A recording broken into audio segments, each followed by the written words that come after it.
How was the train ride? I could have done with a Vande Bharat. You've been around now from Ukraine to Singapore. Now we have you in Delhi, all in a space of a week or so. My question, how was the train ride? I could have done with a Vande Bharat.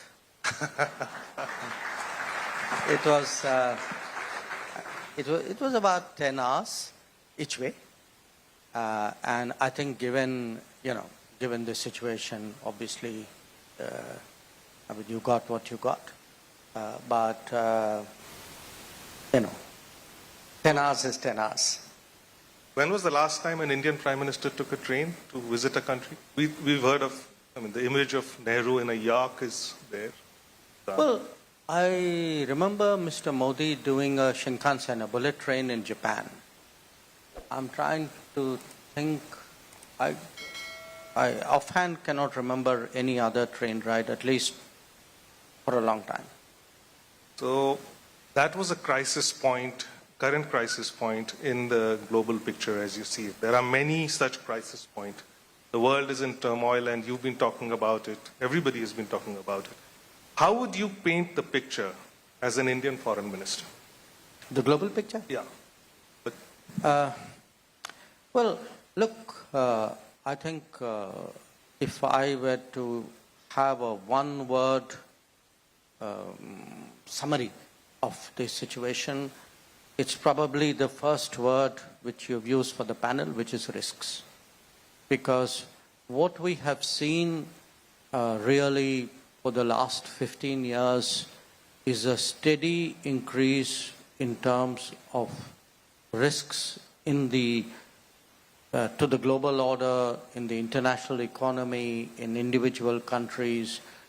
Now, there are a number of reasons for it. There are different kinds of risks. You would say, okay, as climate change has accelerated, there's a set of risks out there. We saw a once-in-a-century pandemic. That was a risk. That was a super black swan. But there are risks which are coming actually out of the process of change. Because there's global change, and change by nature is disruptive. And, you spoke about Ukraine. That's an example. Not the only one. So if there's a major war going on in Europe, there's a huge conflict going on in West Asia and the Middle East.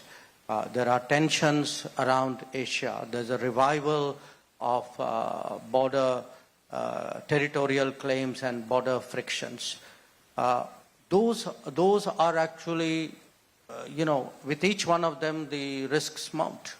There are risks to supply chains today, not just Houthis in the Red Sea. It could be climate risks. There could be pandemic risks. There are technology risks. The idea that, there are borders and borders are some kind of hard line and problems can be stopped on that side of the border, I think those days are over.